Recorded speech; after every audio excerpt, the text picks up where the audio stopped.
Hello everybody and welcome back to Yalan app. In this video, I'm going to show you a step-by-step guide on exactly how to fix auto disconnect on your Discord app. So if you're currently having that exact same problem and you want to be able to fix this, well then this video is going to be perfect for you. So what you're going to do firstly is to go into your app store if you have an iPhone, or you go into your Google Play Store if you have an Android.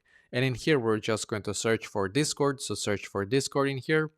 Scroll down and see if your blue button in here says update, as it does for me. So click on the update button, because if it actually does say update for you, it's very important that you click on that update app because or on that update button, because actually this fixed this problem for me. So I did this, and when it was done, I just went back into my Discord app, and now I didn't have any auto disconnect problem on my Discord app.